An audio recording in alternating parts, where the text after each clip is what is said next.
الحمد لله نحمده ونستعينه ونستغفره ونؤمن به ونتوكل عليه ونعوذ بالله من شرور أنفسنا ومن سيئات أعمالنا من يهده الله فلا مضل له ومن يضلله فلا هادي له وأشهد أن لا إله إلا الله وحده لا شريك له وأشهد أن محمدا عبده ورسوله أما بعد فقد قال الله تعالى في كلامه المجيد أعوذ بالله من الشيطان الرجيم بسم الله الرحمن الرحيم قاف والقرآن المجيد بل عجبوا أن جاءهم منذر منهم فقال الكافرون هذا شيء عجيب أإذا متنا وكنا ترابا ذلك رجع بعيد قد علمنا ما تنقص الأرض منهم وعندنا كتاب حفيظ بل كذبوا بالحق لما جاءهم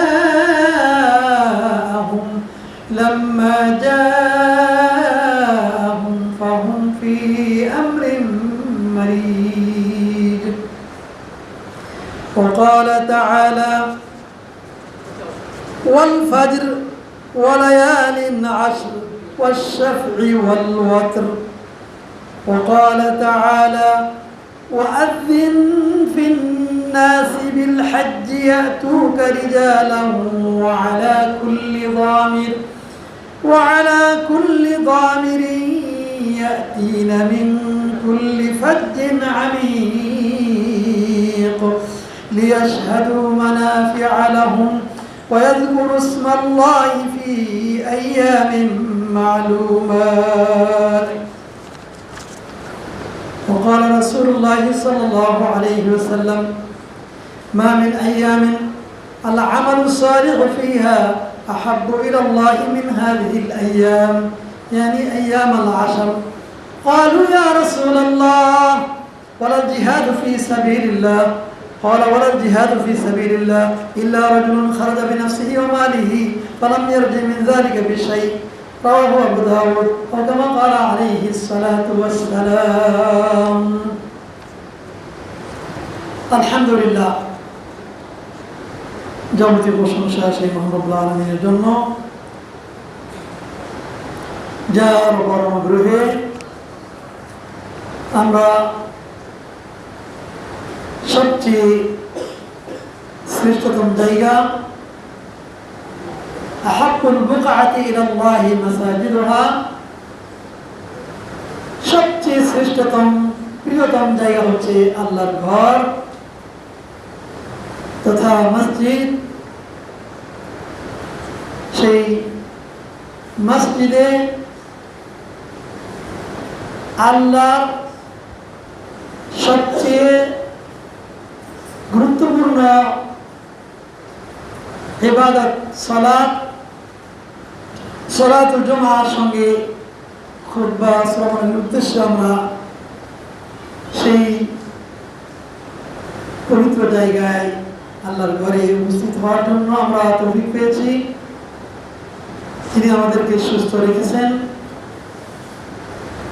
এবং শান্ত পরিবেশে সুস্থ শরীরে তারই ঘরে আসার তৌফিক পেয়েছি সে রব্বুল আলামিনের শুকরিয়া করি আলহামদুলিল্লাহ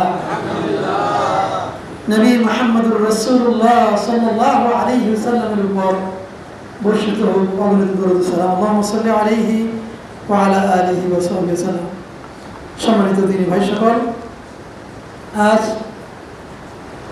23 মে 2025 মোতাবেক 24 जुल्कादा 1446 হিজরি ইয়ামুল জুমআ। গতকাল জুমার খুতবাতে আপনাদের সামনে আসন্ন আল্লাহর নিকটে সবচেয়ে শ্রেষ্ঠতম দিনগুলো, আগত আসন্ন যে দিনগুলো আমাদের সামনে, যে দিনগুলোর জন্য আমরা অপেক্ষা করছি ইনশাআল্লাহ, সেই দিনগুলোতে, সেই সময়গুলোতে আমরা কি করতে পারি বা তার সম্পর্কে কি ফজিলত রয়েছে, তার কি বৈশিষ্ট্য রয়েছে, তার কি মহত্ব এবং মর্যাদা রয়েছে এবং শিক্ষণীয় বিষয়সমূহ কি রয়েছে, এই বিষয় নিয়ে আলোচনা করবো ইনশাআল্লাহ তাআলা। অতএব অধ্যকার জুমার খুতবার আলোচ্য বিষয় হচ্ছে যুলহজ মাসের প্রথম দশক, ফজিলত, বৈশিষ্ট্য এবং শিক্ষণীয় বিষয়সমূহ ইনশাআল্লাহ সুবহানাহু ওয়া তাআলা। আল্লাহর প্রশংসা, নবী মুহাম্মদ রাসূলুল্লাহ সাল্লাল্লাহু আলাইহি ওয়াসাল্লামের উপর দরুদ পেশ করছি, আল্লাহুম্মা সাল্লি আলাইহি ওয়া আলা আলিহি ওয়া সাল্লাম। আমরা আমাদের মূল আলোচনায় যাওয়ার পূর্বে প্রাথমিক যে একটি কথা বলছি, আলহামদুলিল্লাহ আমরা যে ঘরে, আল্লাহর যে ঘর বা মসজিদে আমরা আছি, আলহামদুলিল্লাহ শুনতে পেলাম এই ঘর বা এই তাকওয়া জামে মসজিদ সুইচালা, শরীফপুর, গাজীপুর, শরীফপুর, কালিয়াপুর, গাজীপুর এলাকায় যে মসজিদে আমি খুতবা দণ্ডায়মান হয়েছি, আলহামদুলিল্লাহ এই মসজিদটি কয়েক বছর পূর্বে 2021 সালে প্রতিষ্ঠা হয়েছে। আলহামদুলিল্লাহ আল্লাহর দিনী ভাই যে ঘরে আমরা এখন আছি, যে মসজিদে, তারই পাশে যে দিনী ভাইয়ের বাসা, তার এই বাসার সম্পূর্ণ মসজিদ তিনি তার জায়গা দিয়ে এই আল্লাহর ঘরটি স্থাপন করেছেন। পাশে দেখতে পাচ্ছি মসজিদের মুখোমুখি মাদ্রাসা রয়েছে। আলহামদুলিল্লাহ নিজের ঘরের পাশে আল্লাহর ঘর এবং নবী মুহাম্মদ রাসূলুল্লাহ সাল্লাল্লাহু আলাইহি ওয়াসাল্লামের শিক্ষা কেন্দ্র, ইসলামী শিক্ষার বিদ্যাপীঠ, একটি মাদ্রাসা এখানে প্রতিষ্ঠা হয়েছে। তো যে দিনী ভাই যার তত্ত্বাবধানে যার জায়গা এবং পাশাপাশি যে সমস্ত অন্যান্য দিনী ভাইদের সহযোগিতায়, সার্বিক সহযোগিতায় মসজিদ এবং মাদ্রাসা প্রতিষ্ঠা হয়েছে, শুরুতেই তাদের জন্য অন্তরের অন্তঃস্থল থেকে আল্লাহর কাছে দোয়া করছি, আল্লাহ যেন তাদের এই তাদহিয়া, তাদের এই ত্যাগ, তাদের এই কোরবানি, তাদের এই উৎসর্গ, এটা যেন খালিসান লিওয়াজহিল কারীম, আল্লাহ রাব্বুল আলামিনের সন্তুষ্টি মোতাবেক সেটা যেন আল্লাহ কবুল করেন, আল্লাহুম্মা আমিন। এবং এটা যেন কিয়ামত পর্যন্ত সাদাকাতুন জারিয়া, সাদকায়ে জারিয়া হিসেবে আল্লাহ কায়েম রাখেন।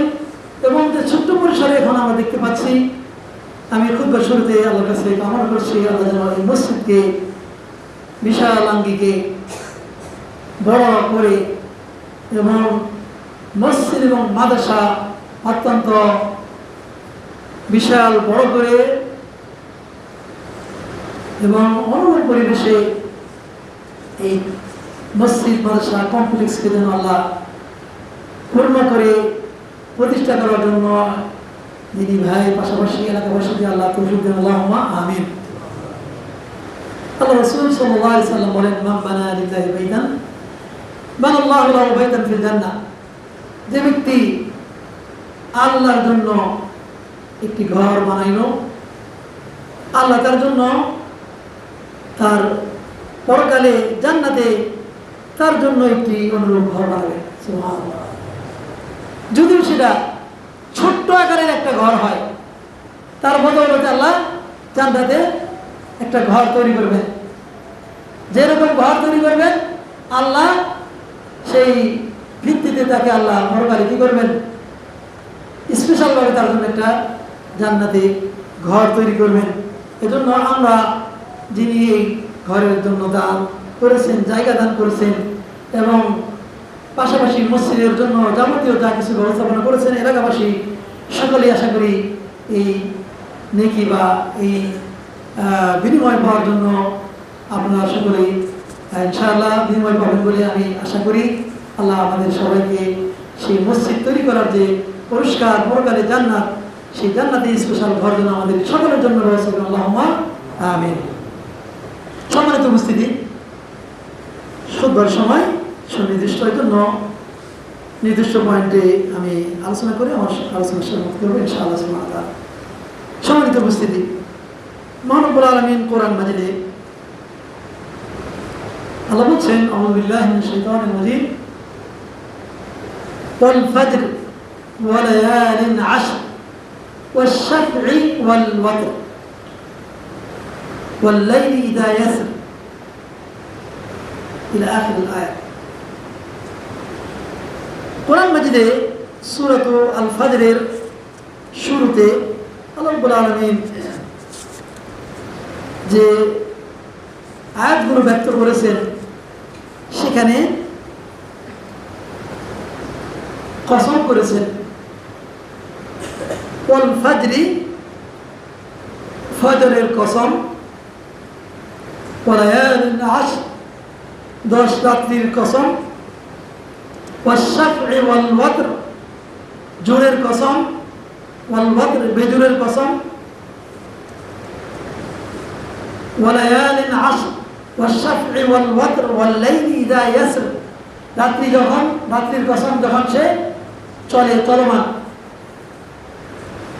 হাল ফি যালিকা কাসামুল লিযী হিজর, আল্লাহ বললেন এর মধ্যে কি জ্ঞানবানদের জন্য কসম বা শপথ নেই?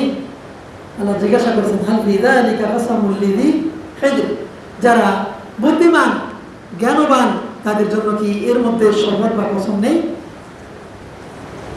আল্লাহ রাব্বুল আলামিন এই আয়াতগুলোর মধ্যে বিশেষ কিছু জিনিসের কসম করে গুরুত্ব সহকারে কথাগুলো বলেছেন।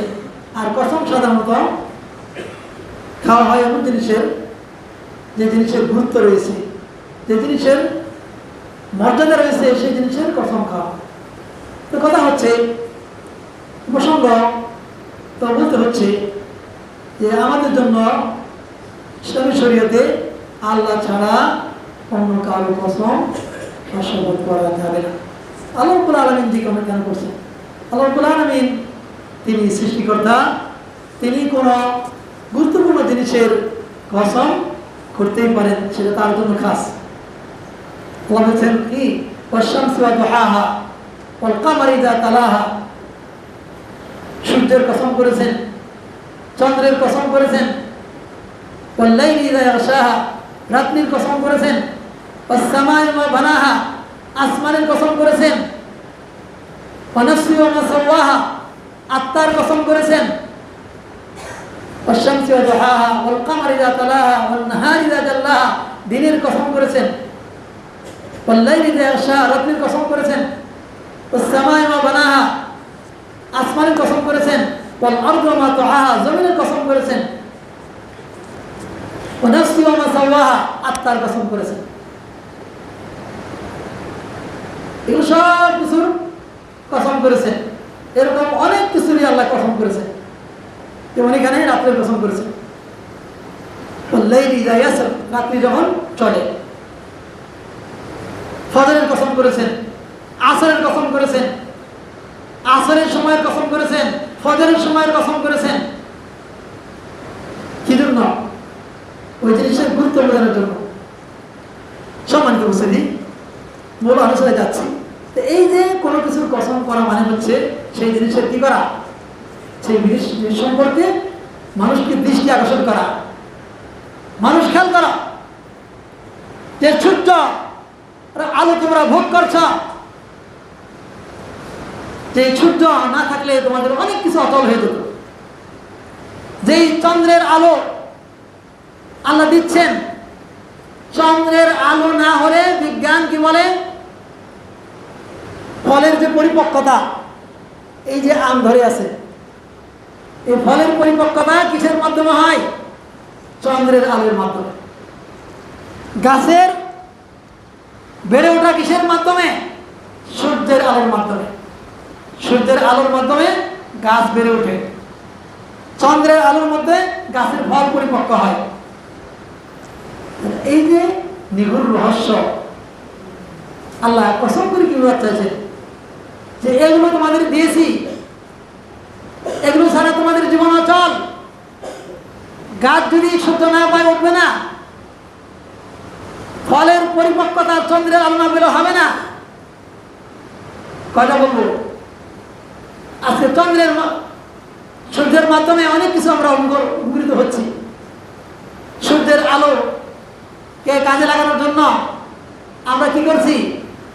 আমরা এই যেই লাইটগুলো ব্যবহার করছি সূর্যের তাপের মাধ্যমে, সূর্যের তাপের মাধ্যমে যেগুলা চার্জিং করে আমরা ব্যবহার করি, এই সূর্যের উত্তপ্ততাকে কাজে লাগানোর জন্য আমরা কি করছি?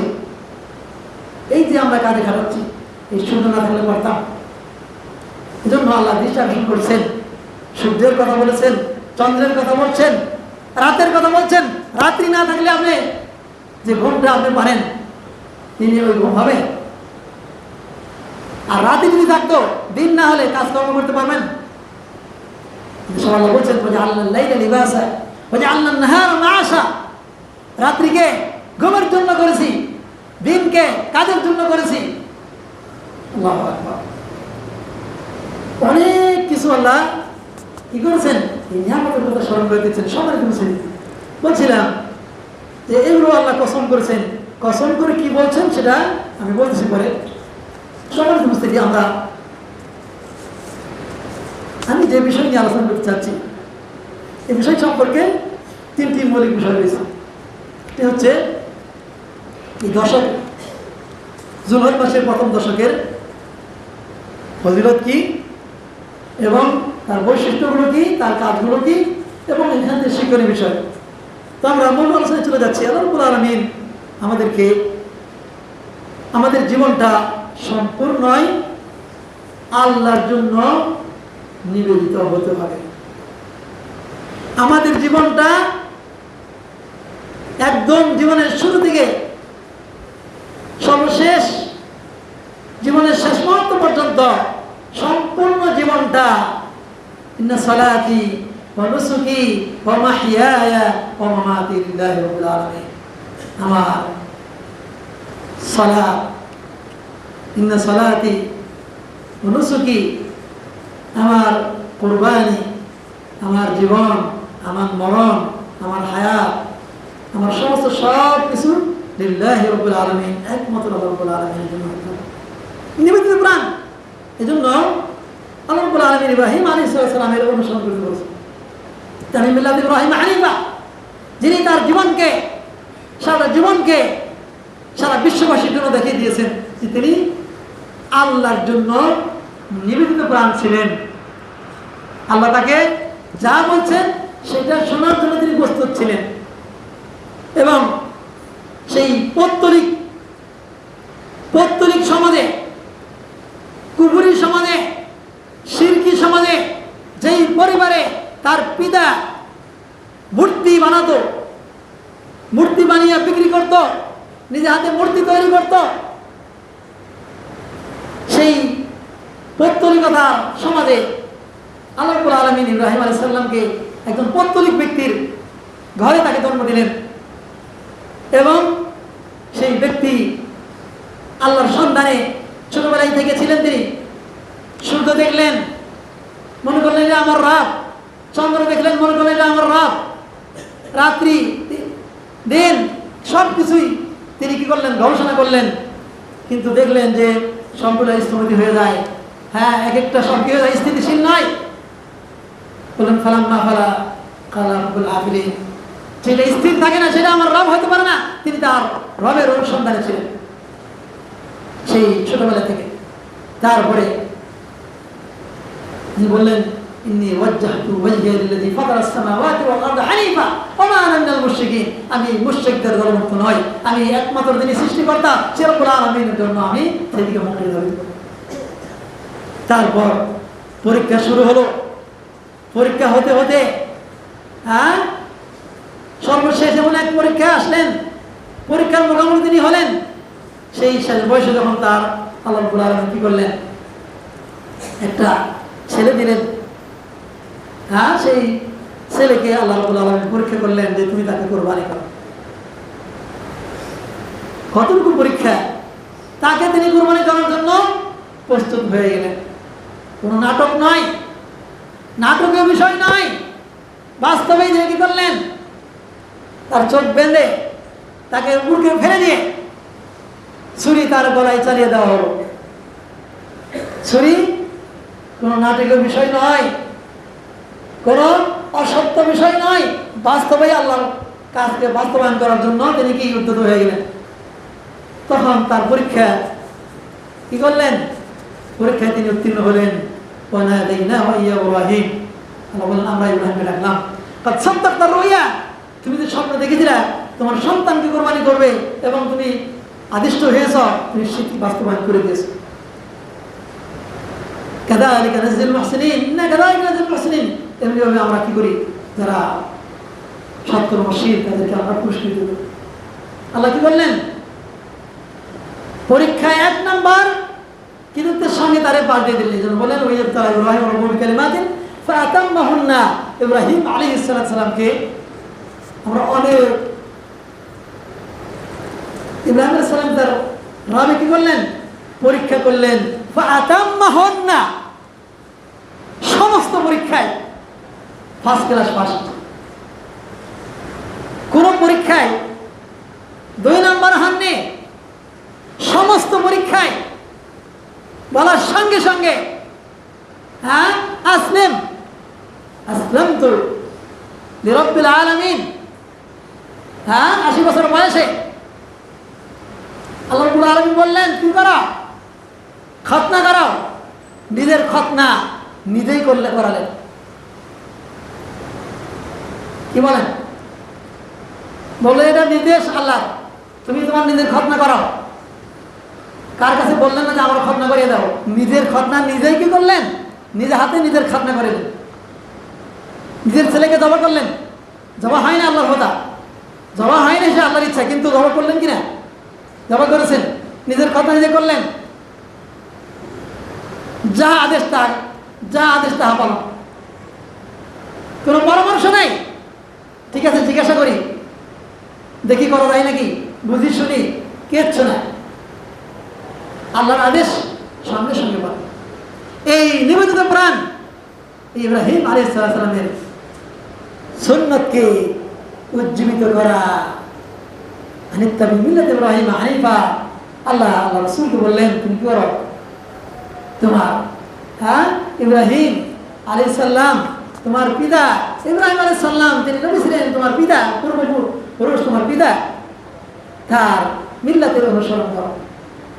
হানিফা, তিনি শিরক মুক্ত ছিলেন, তিনি একমাত্র লিল্লাহ ফিল্লাহ আল্লাহর জন্য নিবেদিত প্রাণ ছিলেন, সেই ব্যক্তির অনুসরণ করো। আজকে হজের যে সমস্ত কিংবদন্তি যা কিছু আমরা দেখতে পাই, কাবাঘর থেকে শুরু করে নিয়ে সেই হজের যত মাশায়েরগুলো রয়েছে, সমস্ত সেই ইব্রাহিম পরিবারের কি প্রতিফলিত সেই জিনিস, সেই স্মরণীয় বিষয়। সাফা মারওয়া বলেন, ওই কঙ্কন নিক্ষেপ বলেন, সাফা মারওয়া সাই বলেন, বাইতুল্লাহর কর বলেন, বাইতুল্লাহর ঘর আল্লাহর ঘর বলেন, ভিত্তি স্থাপন ইত্যাদি পিতা পুত্র করেছেন। এবং সেখানে মাকাম ইব্রাহিম, সেটা ইব্রাহিম আলাইহিস সালামের সেই দাঁড়ানোর পাথর, সেখানে কঙ্কন নিক্ষেপ, সেটাও সেই যে শয়তানকে নিক্ষেপ করেছিলেন ইব্রাহিম আলাইহিস সালাম, সেই স্মৃতি। সাফা মারওয়া, আরাফা, মিনা, মুজদালিফা, যত সেই হজের যে সমস্ত কিংবদন্তি যা আজকে তোরা আসল ইসলামী, এগুলো সব ইব্রাহিম আলাইহিস সালামের স্মৃতি বিজড়িত আল্লাহ স্মরণ করে রেখেছেন। ইব্রাহিম পরিবারকে কি করে রেখেছেন? যেমন আল্লাহর জন্য নবী কোরআন ছিলেন, সেই দুধের সন্তানকে সেখানে রেখে আসছিলেন। এক মশক পানি শুকনো রুটি দিয়ে রেখে আসছিলেন। হাজার আলাইহিস সালাম জিজ্ঞাসা করেছিলেন তার স্ত্রী যে, ইব্রাহিম, আপনি যে আমাদেরকে এখানে রেখে যাচ্ছেন, কি আল্লাহর নির্দেশ রাখছেন নাকি আপনার ইচ্ছা মতো? আল্লাহর নির্দেশ এখানে রাখছেন, তাহলে কোনো চিন্তা নেই। না, আল্লাহ আমাদের কি করবেন না, বরবাদ করবেন না। চিন্তা করেন তো, জনমানবহীন জঙ্গলের পাশে কোনো মানুষ নাই, জন নাই, কিচ্ছু নাই, বসবাসের মানুষ নাই, পানি নাই, কিচ্ছু নাই, সেই জায়গায় দুধের সন্তানকে, স্ত্রীকে, সন্তানকে সেই জায়গায় রেখে আল্লাহর আদেশে চলে আসলেন। সে দোয়া করছিলেন, রব্বি জাল হাযাল বালাদা আমিনা। লম্বা চূড়া ইব্রাহিম আলাইহিস সালাম, সূরা ইব্রাহিমের মধ্যে আল্লাহ উল্লেখ করেছে। কি দোয়া করলেন সেখানে বিস্তারিত করা আছে। আল্লাহ তাদের বরকত দেন, তাদের রিজিকে বরকত দেন, তাদের এই এলাকাবাসীকে আপনি কি করেন, মানুষের জন্য এই এলাকাকে, মানুষের অন্তরকে এদিকে ধাবিত করে দেন। তাদেরকে আল্লাহ কি করেন, রিজিক দেন, ফল ফল দিয়ে। ইব্রাহিম আলাইহিস সালাম মক্কার জন্য দোয়া করছেন, আমাদের নবী মুহাম্মদ রাসূলুল্লাহ সাল্লাল্লাহু আলাইহি ওয়াসাল্লাম মদিনার জন্য দোয়া করছেন। ইব্রাহিমের দোয়াতে মক্কা নগরী লক্ষ লক্ষ মানুষ হাজিরা চলে গেছে। 20 লক্ষ, 30 লক্ষ, যত লক্ষ হাজি না কেন, কোনো সময় শোনা যায়নি যে হাজিরা না খেয়ে মারা গেছে। বর্তমানের কথা বলছি, আগের সময় ছিল পানি ছিল, কিন্তু বর্তমান সমস্ত রকমের ফল ফলাদি সব কিছুর সমাহার ওখানে। কোনো কিছু ওখানে কি নাই, কোনো কিছু ওখানে অভাব নাই।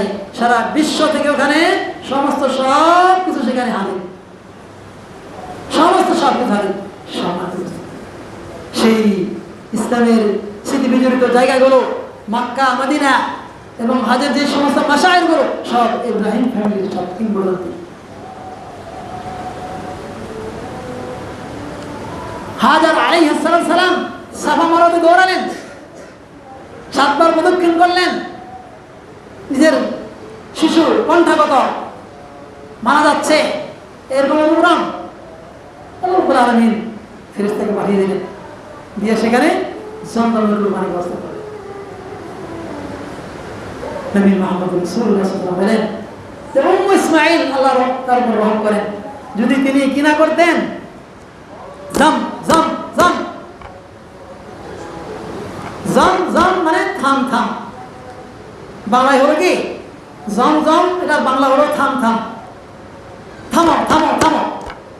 তিনি কি বলছিলেন, পানি যখন উপচে পড়ে চলে যাচ্ছিলেন, পানি যখন উপচে পড়ে চলে যাচ্ছিল, তখন তিনি কি বলছিলেন, চারিদিক দিয়ে বাদ দিয়ে বলছেন জম জম জম, পানি যেও না, থামো। রাসূলুল্লাহ সাল্লাল্লাহু আলাইহি ওয়াসাল্লাম বলেন যে যদি ইসমাইলের মা, ইসমাইলের মা যদি ওই জমজম না বলতেন, তাহলে সারা বিশ্ববাসী জমজমের পানি পান করত। কিন্তু আল্লাহর ইচ্ছা এটা, তখন কিন্তু এত কি হতো না, এই পানির এত দাম থাকতো না। কি বলেন, থাকতো? যে পানিটা এখন হাজিরা নিয়ে আসে, এখন কি বলবো আপনাদের, আমরা ছোটবেলায় দেখছি 10-20 গ্রামের মধ্যে একজন হাজির সাহেব বাস করে আসতেন, একটু পানি, সামনে একটু পানি খাওয়ার জন্য, একটা খেজুর, একটু তেঁতুল, একটু পানি, একটু কোনো রকম খাওয়ার জন্য দূর দূরান্ত থেকে মানুষ আসতো। এত জমজমের করো, কি বলে, তাই না? এখন তো মানুষ যাচ্ছে, অ্যাভেলেবল যাচ্ছে, আসতেছে, এত এখনো দেখেন এতটা কদর নেই। কিন্তু আগে কি জমজমের পানির কত কদর ছিল। কিন্তু তো বললাম যে এই জমজমের পানি যদি আমাদের দোরগোড়ায়, আমার দরজার সামনে আসতো, এত কি দাম থাকতো, কি মনে করেন? পাওয়া যাচ্ছে। এর মধ্যে আল্লাহর হিকমত, আল্লাহ ওখানে নির্দিষ্ট জায়গায় রাখছে, ওখানে যাই জমজমের পানি আনতে হবে, ওখানে যাই। চিন্তা করেন, মক্কা থেকে মদিনায় ইচ্ছা করলে পানির পাইপ দিয়ে দিতে পারেন, সেটাও করেন নাই। ওই ট্রাক দিয়ে মদিনায় নিয়ে যায়। একমাত্র মক্কা থেকে মদিনায় মসজিদ নববীতে পানির সরবরাহ আছে। কি ইচ্ছা করলে সৌদি সরকার চন্দন কূপের একটা লাইন মদিনা লাগিয়ে দিতে পারেন না? গ্যাসের পাইপ যেমন আসতে পারেন না? না, এটার মর্যাদা ঠিক রাখার জন্য স্পেশালভাবে মদিনাতে লম্বা লম্বা ট্রাক দিয়ে পানি সরবরাহ করে সেখানে কি করা হয়, ব্যবস্থা করা হয়। আলহামদুলিল্লাহ আমার ছেলেরা ওখানে আছে। আমার ছেলে মদিনা ভার্সিটিতে দুই ছেলে আছে ওখানে ফ্যামিলি। তারা সকাল বিকাল গ্যালনকে গ্যালন নিয়ে ফ্রি জমজমের পানি নিয়ে বাসায় নিয়ে যায়। আমার ফ্যামিলি 2 মাস থেকে আসলো ওখানে, আমি গিয়েছিলাম। তো ওখানে যে জমজমের পানি দিয়ে ভাতও রান্না করে খেয়ে আসলাম। বুঝতে পারছেন কি বললাম? যে জমজমের পানি দিয়ে আমরা যেমন কলের পানি দিয়ে ভাত রান্না করি, ওই জমজমের পানি দিয়ে খাইছি, তারপরে ভাতও রান্না করছি। সকালে গেলেই ফ্রি, বিকালে গেলেই ফ্রি, টাকা লাগে না, শুধু গাড়ি দিয়ে নিয়ে আসা। আলহামদুলিল্লাহ। এই যে মক্কা মদিনা, এই স্পেশাল সুযোগটা কোথাকার? শুধু মক্কা মদিনার জন্য, অন্য জায়গায় নাই। হ্যাঁ, অন্য জায়গায় কি আছে? ক্যান্টনের মাধ্যমে কিনা মানুষ কি করে, ব্যবহার করে। কিন্তু স্পেশালভাবে মক্কা আর মদিনা 2 জায়গায় যে সাপ্লাই, হাজিদের জন্য, ওমরাকারীদের জন্য, যারা ওখানে যাবে তাদের জন্য ফ্রি সার্ভিস। খালি লাইন ধরলেই হবে, নির্দিষ্ট সময় আছে, সময়ের মধ্যে লাইন ধরলে কি পাওয়া যাবে? বললাম না যে সকালে বিকালে যখন দরকার, টাইম আছে, টাইম মতো যে গ্যালন ভইরা নিয়ে বাসায় এসে খাচ্ছে। আলহামদুলিল্লাহ। এই যে সুযোগ, এটা মক্কা মদিনার জন্য সুযোগ। সম্মানিত বুঝতে বলছিলাম যে এই জমজমের পানি আল্লাহ রাসূল বললেন যে ইসমাইল যদি না করতেন তাহলে কি হতো?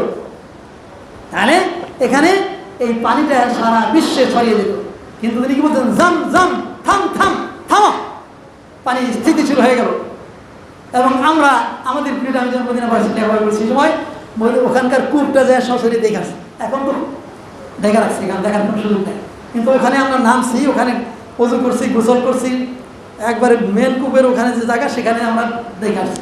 সেই 90 দশকে। এখন সেটা কি করে দিয়েছে চেনার উপায় নেই, কোথা থেকে পানি এসে আমরা আর জানতে পারি না, কিন্তু আমরা দেখে আসছি। সুবহানাল্লাহ। বলছিলাম সেই জমজমের পানি আর এই যে আরো অন্যান্য যে স্মৃতিগুলো, এলাকার ইব্রাহিম আলাইহিস সালামের ফ্যামিলির চিন্তা, কিংবদন্তি এগুলো সব ইসলামের তোরাসুল ইসলামে সম্মানিত বুঝতে বলছিলাম। সেই মক্কার ঘরে প্রত্যেক মুসলিমের মনটা কাঁদে যে ওখানে সারা জীবনে একবার হলেও যেন দিতে পারি। কান্দে না? বলেন কান্দে কিনা? কান্দে।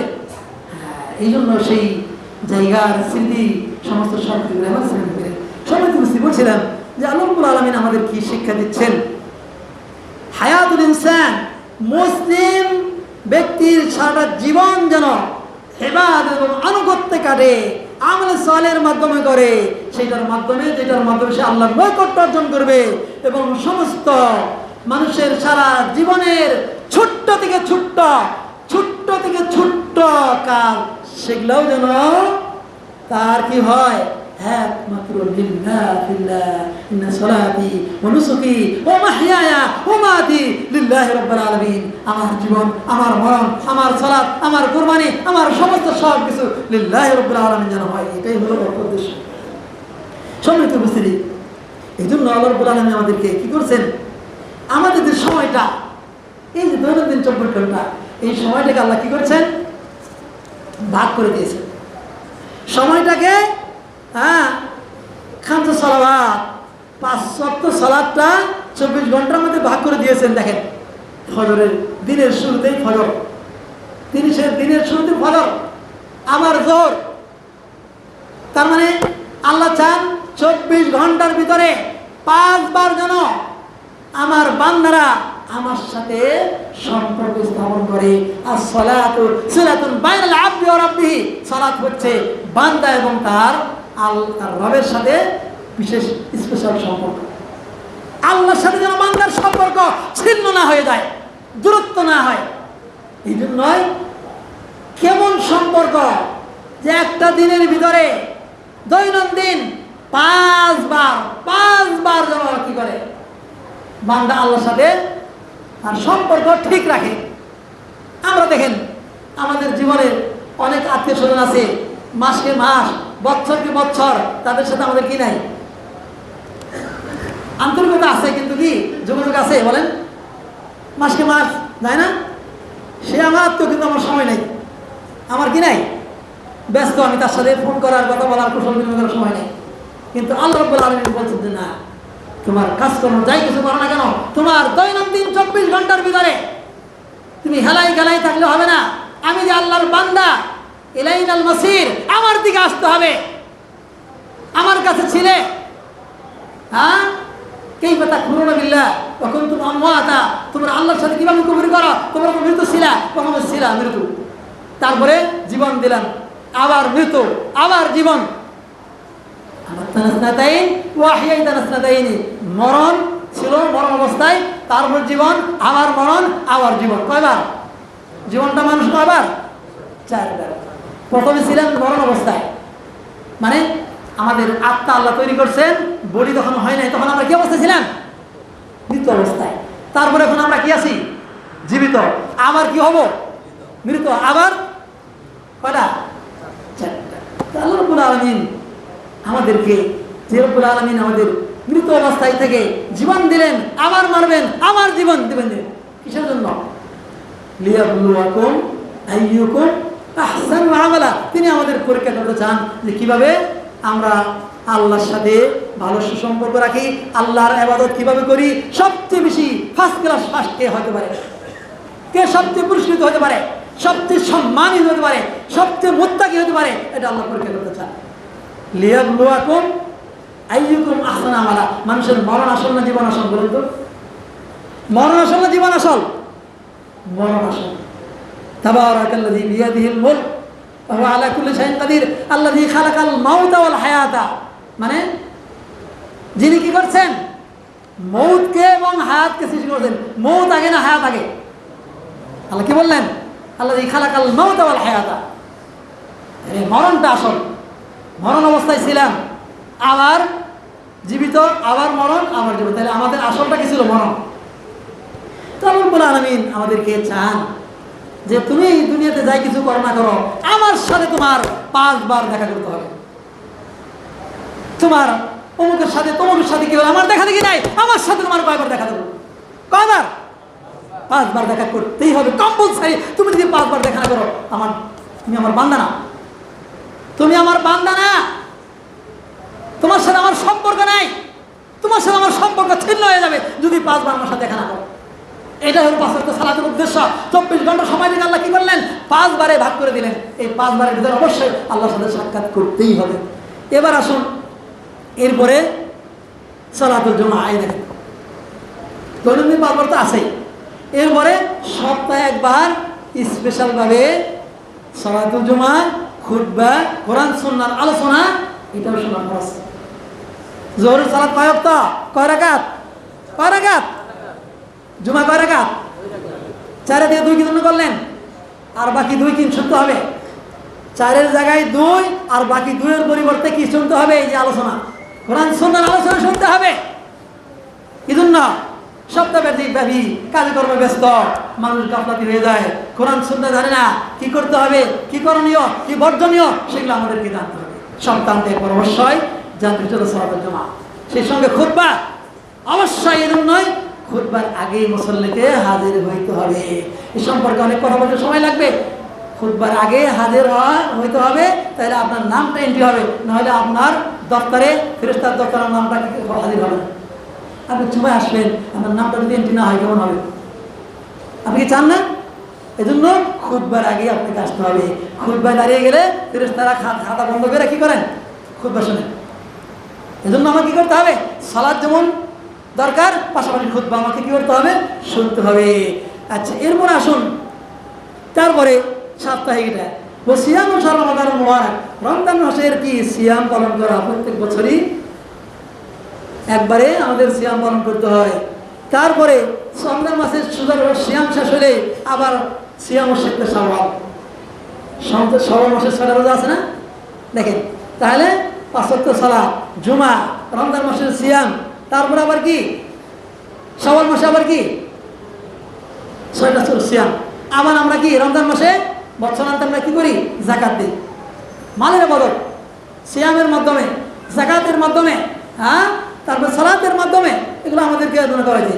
এরপরে শাওয়াল শেষের পরে কি এটা কি মাস? শাওয়াল বিদায় কোন মাস? এটা জুলকাদা মাস। জুলকাদা মাস এটা হচ্ছে হজের মাস। কয়টা? তিনটা। শাওয়াল, জুলকাদা, জুলহজ্জা, এই তিনটা হলো হজের মাস। আর নিষিদ্ধ মাস, সম্মানিত মাস কয়টা? চারটা। কি কি? চারটা মাস কি কি? জুলকাদা, জুলহিজ্জা, মুহররম। কয়টা? এই তিনটা। আরেকটা হচ্ছে রজব। কয়টা? এই চারটা, একসাথে তিনটা। এটা এই যে জুলকাদা, এটা হলো হজেরও মাস আবার হারাম মাস, দুইটা একসাথে হয়েছে। এরকম মাস কয়টা? তিনটা। জুলকাদা, জুলহিজ্জা, মুহররম, এই তিনটা হলো কি? নিষিদ্ধ মাস, সম্মানিত মাস, হারাম মাস। আর আরেকটা হচ্ছে রজব। এই চারটে। আর এদিকে হজের মাস কয়টা? তিনটা। কি কি? শাওয়াল, জুলকাদা, জুলহিজ্জা। তাহলে দুই দিক দিয়া এই জুলকাদা মাস দুই দিক দিয়া গুরুত্ব। কি কি? একটা হলো হজের মাস, আর একটা কিসের মাস? হারাম মাস। জুলকাদা উপরের মাস জুলহজ্জা, এই দুটাই কি? হারাম মাস এবং হজের মাস। এর সামনে যে মাস আসতেছে, তাহলে এই যে এইভাবে এরপরে এই জুলকাদার পরে যেটা আসতেছে সেটা হলো কি? জুলহিজ্জা। সেটা কি? জুলহিজ্জা। এবার আসুন আমরা এই জুলহিজ্জা মাসের আমলে সালেহ সম্পর্কে কি বলা হয়েছে, কোরআনে কি বলা হয়েছে, হাদিস কি বলা হয়েছে, এই বিষয়গুলো সংক্ষিপ্ত আমরা আপনাদের সামনে তুলে ধরার চেষ্টা করছি। এক নম্বর আমরা আসি, আমি যে কোরআনে আয়াত করছি, আল্লাহ রাব্বুল আলামিন কোরআন মাজিদে বলছেন, কোরআন থেকে আমরা দেখি কি বলছেন আল্লাহ রাব্বুল আলামিন বলছেন, আউযু বিল্লাহি মিনাশ শাইতানির রাজীম, ওয়াল ফাজর। আল্লাহ ফজরের কসম করেছেন। ফজরের কসম করে আল্লাহ বলতে চাচ্ছেন, ফজরের কসম, ওয়া লায়ালিন আশর, আর 10 রাত্রির কসম।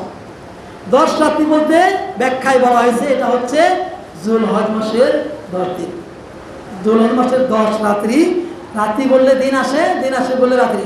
আমরা দিন বললে কি বলি? বলে 10 দিন। 10 দিন বলতে কি দিনই না, রাতও আছে বলেন? আমরা যদি বলি 10 দিন থেকে আসলাম, তাহলে দিন থাকছি না রাতে থাকছি, তাই না? আমরা 10 রাত্রি থেকে আসছি, খালি রাত্রি থাকছি না দিনও থাকছি, তাহলে দিন বা রাত্রি বললে একটা আটটা উপরে বলে। তাহলে আল্লাহ এখানে 10 রাত্রির কসম করছেন, মানে 10 দিনের কসম। এখানে 10 রাত্রি মানে রাত্রি বললে রাত এবং দিন তৈরির উদ্দেশ্য। 10টি রাত্রির কসম মানে কোন 10 রাত্রি? তাফসীরে বলা হয়েছে এটা হলো জুলহজ মাসের 10 রাত্রি। সামনে আসতেছে, আজকে হলো 24 তারিখ, আর এক সপ্তাহ পরে আমাদের সামনে সেই হজের মাস, স্পেশাল হজের মাস যেটা জুলহিজ্জা মাস। সেই জুলহজ মাসের প্রথম দশকের স্পেশাল কসম করে আল্লাহ বলছেন। এরপর আল্লাহ বললেন ওয়াশ-শাফঈ ওয়াল-ওয়াতরি। ওয়াশ-শাফউ, শাফউ মানে জোর, আর ওয়াতর মানে বেজুর। তো জোর বলতে কি উদ্দেশ্য? জোর বলতে ইয়ামুন নাহার। 10 কি জোর না বেজুর?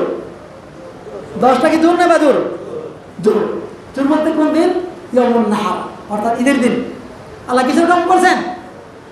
জুলহজ মাসের 10ম তারিখের কসম করছেন, যেদিন কি ইয়ামুন নাহার, কুরবানির দিন, হজের দিন, কোরবানির দিন যেটা।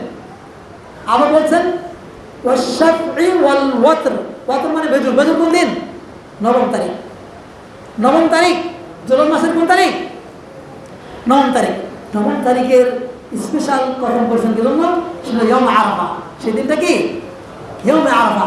আরাফাত দিবসের সিয়াম সম্পর্কে বলা হয়েছে, সেই একদিনের সিয়াম হচ্ছে কাফারাতুস সানাতাইন, আসসানাতুল মাদিয়া আসসানাতুল বাকিয়া। আরাফাত দিবস অর্থাৎ সৌদি আরবে হজ হয় 9ম তারিখে, আরাফাতে হাজিরা দণ্ডায়মান হয়। এই দিনের সিয়াম 2 বছরের গুনার কাফারা। এই দিনের সিয়াম কয় বছরের গুনার কাফারা? 2 বছর। তবে কাদের জন্য এটা? হাজিদের জন্য না, মনে রাখতে হবে। যারা হজ করতে গেছেন এই বছর, তারা এই রোজাটা রাখতে পারবে না। এটা কাদের জন্য? যারা রানিং হাজি বছরের, তারা ছাড়া সারা বিশ্ববাসী সবাই রাখতে পারবে। বুঝে আসছে? এই ফজিলতের সিয়ামটা কাদের জন্য? হাজি ছাড়া যারা বাহিরে যারা আছে, বাহিরে বলতে মানে হজের কর্ম ছাড়া যারা বাহিরে, তাদের জন্য সময়। তুমি তাহলে চুরের কসম করছেন, বেজুরের কসম করছে, 10 তারিখের কসম করছেন, 9 তারিখের কসম করছেন, ইয়াউমুন নাহরের কসম করছেন, ইয়াউম আরাফার কসম করছেন। এরপর আল্লাহ বলছেন ওয়াযিন ফিন নাস বিল হজ্জ। নবী আপনি কি করেন? মানুষকে হজের ঘোষণা দিন। ইয়াতুকা রিজালা ওয়া আলা কুল্লি যামির ইয়াতিনা মিন কুল্লি ফাজ্জিন আমিক। তারা সারা বিশ্ব থেকে, গলিতে গলিতে থেকে তারা আসবে। লিয়াশহাদু মানাফিআ লাহুম, তাদের কল্যাণময় জিনিস তারা মধ্যে হাজির হবে। ওয়াজকুরু ইসমাল্লাহি ফি আইয়ামিন মা'লুমাত, এবং তারা কি করবে? আইয়ামুন মা'লুমাত, মনে রাখবেন কথাগুলো, এটা আরবি ইসতিলাহ। আইয়ামুন মা'লুমাত বলতে এই যুলহজ মাসের 10 তারিখ। আইয়াম মানে দিন, মা'লুমাত মানে সুনির্দিষ্ট। সুনির্দিষ্ট দিন বলতে কোনটা? এই 1 থেকে 10 তারিখ পর্যন্তকে বলা হয় কোরআনে আইয়ামুন মা'লুমাত। আচ্ছা, তাহলে আমরা কি বুঝলাম? লায়ালিন আশর মানে যুলহজ মাসের 10 রাতে। আইয়ামুন মা'লুমাত বলতে যুলহজ মাসের প্রথম 10 দিন। এই দুটি আয়াত থেকে কি প্রমাণিত হলো যে যুলহজ মাসের প্রথম 10 দিনের স্পেশাল কথা আল্লাহ স্পেশাল মর্যাদা এখানে উল্লেখ করছেন। এরপরে বলা হয়েছে, আমরা হাদিস থেকে আসি, রাসূলুল্লাহ সাল্লাল্লাহু আলাইহি সাল্লাম হাদিসে এই দিনগুলো সম্পর্কে কি বলছেন?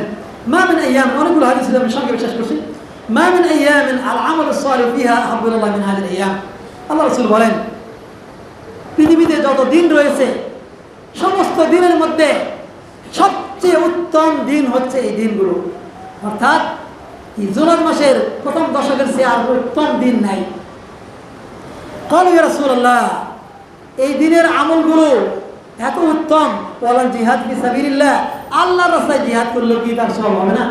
এত উত্তম হবে না? আল্লাহ রাসূল বললেন না, আল্লাহর রাস্তায় কেউ যদি জিহাদ করে তার আমলগুলো এই দিনের আমলের চেয়ে উত্তম হবে না। তবে ওই ব্যক্তির আমলটা উত্তম হতে পারে যে ব্যক্তি জিহাদে বের হলো, খারাজা বিনাফসিহি ওয়া মালিহি, নিজের জান এবং মাল নিয়ে জিহাদ করে সে ফানাফিল্লা হয়ে গেল, আর নিজের ঘরে আর ফিরে আসলো না। জিহাদ করতে যেয়ে তার জানও গেল, তার মালও গেল, তার বাহন গেল, সব কিছু আল্লাহর রাস্তায় বিলীন হয়ে গেল। এই ব্যক্তির আমলটা উত্তম হতে পারে, এছাড়া আর কোনো ব্যক্তির আমল উত্তম হতে পারে না। সুবহানাল্লাহ। এরপর আমরা আসি, রাসূলুল্লাহ সাল্লাল্লাহু আলাইহি ওয়াসাল্লাম বলেছেন আরেকটি হাদিসে যে এই আফদাল আইয়ামিদ দুনিয়া আইয়ামুল আশর, সবচেয়ে উত্তম দিন হচ্ছে আইয়ামুল আশর, মানে এই যুলহজ মাসের প্রথম দিন, প্রথম দশক। তো এবং রাসূলুল্লাহ সাল্লাল্লাহু আলাইহি ওয়াসাল্লাম বললেন, যে ব্যক্তি আল্লাহর রাস্তায় জিহাদ করতে যায় ধুলাবালি মিশ্রণ হয়ে গেল, জিহাদ করে নিজেকে একদম ধুলাবালি মিশ্রণ করে দিয়ে আসলো, এই ব্যক্তির আমলটা উত্তম হতে পারে। আমরা কি হাদিস রয়েছে। এরপর আমরা আসি, আল্লাহ রাসূল সাল্লাল্লাহু আলাইহি ওয়াসাল্লাম হাদিসে বলছেন, মা মিন আইয়ামিন আযম ইনদাল্লাহ, আল্লাহর নিকটে এত উত্তম ফজিলতপূর্ণ দিন নাই, এত প্রিয় দিন নাই এই দিনগুলোর চেয়ে, এই অর্থাৎ যুলহজ মাসের প্রথম দশক। ফাকসুরু ফীহিন্না মিনাত তাকবীরি ওয়াত তাহলিলি ওয়াত তাহমীদ, তোমরা এই দিনগুলোতে যুলহজ মাসের প্রথম 10 দিনে কি করো? এই দিনগুলোতে বেশি বেশি কি করো? তাকবীর পড়ো, তাহলিল পড়ো, তাহমিদ পড়ো। তাকবীর মানে আল্লাহু আকবার, আর তাহলিল মানে লা ইলাহা ইল্লাল্লাহ, আর তাহমিদ মানে আলহামদুলিল্লাহ। তাহলে কি? আল্লাহু আকবার, আল্লাহু আকবার, লা ইলাহা ইল্লাল্লাহ, আল্লাহু আকবার, আল্লাহু আকবার ওয়ালিল্লাহিল হামদ। এই যে ঈদের যে তাকবীর, ঈদের যে তাকবীর, এটা এই সম্পর্কে কথা হচ্ছে। তাকবীর দুই প্রকারের। কয় প্রকারের? একটা হলো তাকবীর মুতলাক, একটা হলো তাকবীর মুকাইয়াদ। সবাই খেয়াল করুন, তাকবীর মুতলাক মানে হয় চাঁদ ওঠার পরে, যুলহজ মাসের চাঁদ ওঠার পর থেকে কি করতে হবে? ওঠার পর থেকে তাকবীর চলবে একদম 13 তারিখের আসর পর্যন্ত। যুলহজ মাসের 13 তারিখের কি পর্যন্ত? আসর পর্যন্ত এই তাকবীর চলতে থাকবে। আল্লাহু আকবার, আল্লাহু আকবার, লা ইলাহা ইল্লাল্লাহ, আল্লাহু আকবার, আল্লাহু আকবার ওয়ালিল্লাহিল হামদ। তাকবীর, তাহলিল, তাহমিদ, তিনটা জিনিস। হ্যাঁ, আল্লাহর বরত্ব, আল্লাহর ইলাহিয়াতের প্রমাণ, আর একটা হচ্ছে আল্লাহর প্রশংসা। এই তিনটা জিনিস বেশি বেশি করতে হবে। তার মানে এই দিনগুলোতে অনেক স্মৃতিবিজড়িত দিন এই দিনগুলো, এই জন্য আল্লাহর বরত্ব মহত্ব বেশি বেশি করতে হবে। আকাশ বাতাস মুখরিত করে দিতে হবে। মুসলিমরা চলতে ফিরতে, উঠতে বসতে, বাজারে মাঠে ঘাটে হাটে অফিসে আদালতে সর্বত্র এই তাকবীর, আল্লাহু আকবার, আল্লাহু আকবার, লা ইলাহা ইল্লাল্লাহ, আল্লাহু আকবার, আল্লাহু আকবার ওয়ালিল্লাহ। শুধু ঈদের দিন নয়, শুধু ঈদের দিন নয়, কখন থেকে? চাঁদ ওঠার পর থেকে নিয়ে এই তাকবীরটা আমাদেরকে দিতে হবে। এই জন্য সাহাবায়ে কেরাম, আবু হুরায়রা, আব্দুল্লাহ ইবনে ওমর, এনারা দুজন কি করতেন? তাকবীর পড়তে পড়তে কোথায় যাইতেন? বাজারে চলে যেতেন, মানুষকে স্মরণ করে দিতেন। মানুষকে কি করে দিতেন? কতটুকু উৎসাহ ছিল! বাজারের মানুষকে স্মরণ করে দিতেন। বাজারে যেন শুধু আমাদের কি হয় না, কেনাকাটায় সীমাবদ্ধ না হয়, সেখানে আল্লাহর বরত্ব মহত্ব এখানে কি করতে হবে? মানুষ এখানে কি করে যায়? ভুলে যায় আল্লাহকে, কেনাকাটায় ব্যস্ত হয়ে যায়। হ্যাঁ, এই জন্য বলছে না, বাজারে যাইতেন মানুষরা, তাদের তাকবীর শুনে তারাও কি করতেন? তাকবীর দিতেন। এই সমস্ত সুন্নাত উজ্জীবিত করতে হবে। কারা করবে? আহলুল হাদিস, যারা হাদিস মানে, যারা কোরআন মানে, যারা নিঃশর্তভাবে কোরআন সুন্নাহ মানে, তারাই তো এইগুলো জীবিত করবে। যাদের আল্লাহ রাসূলের সুন্নাতকে, আল্লাহ রাসূলের সুন্নাতকে উজ্জীবিত করা করবে। সম্মানিত উপস্থিত, এরপরে বলছিলাম রাসূলুল্লাহ সাল্লাল্লাহু আলাইহি সাল্লাম হ্যাঁ কি বলছেন এই দিনগুলো সম্পর্কে? হ্যাঁ, আরো কি বলা হয়েছে? এই দিনের মধ্যে রয়েছে আরাফাত দিবস। আরাফাত দিবসে কি বলা হয়েছে? হাদিসে রয়েছে আল্লাহ রাসূল সাল্লাল্লাহু আলাইহি বলেন, হাজিদের নিকটে হয়ে যান। হাজির নিকটে, হাজিরাদের নিকটে, আল্লাহ নিকটে নেমে যান, আল্লাহ ক্ষমা করে দেন। কি করে দেন? এই আরাফাত দিবসটা কোন এই 10-এর ভিতরে রয়েছে। হাজিদেরকে আল্লাহ কি করেন? তাদের মাথার কাছে নিচে নেমে যান এবং তাদেরকে কি করেন? সারা জীবনের গুনাহগুলোকে, যদি হজ মাকবুল হয়, তাদের সারা জীবনের গুনাহগুলো কি করা হয়? ক্ষমা করে দেওয়া এবং বলা হয় নিষ্পাপ সে সন্তানের মতো শিখি সে হজ থেকে ফেরত আসে। কায়াউমিন ওয়ালাদাত উম্মুহু, হজ যদি মাবরুর হয়, তার হজটা এমন হবে নিষ্পাপ সন্তান মায়ের গর্ভ থেকে যেমন সে শিশু জন্মগ্রহণ করছে, এরকম তার হজ হয়ে থাকে। সম্মানিত উপস্থিতি, এরপরে এই দিনগুলোর মধ্যে কি বলা হয়েছে? আর কি বলা হয়েছে এখানে? কি হয় এই দিনগুলোতে অধিক পরিমাণে কি? হ্যাঁ, এই হাদিসগুলো পরে আমি আর কয়েকটি কথা বলছি, সেটা হচ্ছে এই দিনগুলোর বিশেষ বৈশিষ্ট্যগুলো কি। এখানে 1 নম্বর কথা হচ্ছে এই দিনগুলোর মধ্যে কি রয়েছে? হ্যাঁ, আল্লাহ কসম করেছেন। তারপর বললাম আইয়াম মালুমাত এখানে রয়েছে। এই দিনগুলো বেশি বেশি দান খয়রাত করতে বলা হয়েছে। এই দিনগুলোর বৈশিষ্ট্যের মধ্যে একটি বৈশিষ্ট্য হচ্ছে বেশি বেশি দান খয়রাত করতে বলা হয়েছে এখানে। এরপরে বললাম তাকবীরের কথা বললাম, তারপর বললাম সিয়াম পালন করা। এই দিনগুলোতে 9 তারিখ পর্যন্ত সিয়াম পালন করা। আর বিশেষভাবে 9 তারিখের সিয়ামের মর্যাদা হলে কি বললাম? 2 বছরের গুনাহের কাফারা। তাহলে আমরা সালাতুন নাফিলা, কোরআন তেলাওয়াত, দান খয়রাত এবং সিয়াম, বিশেষ করে আরাফাত দিবসের সিয়াম যেন আমাদের অবশ্যই ভোট না হয়। আরাফাত দিবস সিয়াম একটা রোজা 9 তারিখে, আরাফাত দিবস যেটা একটা রোজার মর্যাদা কত? 2 বছরের গুনাহের কাফারা। এরপর আরেকটি বৈশিষ্ট্য হচ্ছে এখানে লাইলাতুল মুজদালিফা, হাজিরা যেখানে মুজদালিফা রাত্রি হয়, এটাও এই 10-এর ভিতরে রয়েছে। এখানে হজ আল্লাহ ইসলামের হজ ফরজ করেছেন, সেটাও কি এই দিনগুলোর মধ্যে রয়েছে। এই দিন রয়েছে ইয়ামুন নাহার, কুরবানির দিন। আচ্ছা, এরপরে এই দিনগুলোর ভিতরে হ্যাঁ বলা হয়েছে যে এই দিনগুলো বেশি উত্তম নাকি রমজানের 60 দশক উত্তম।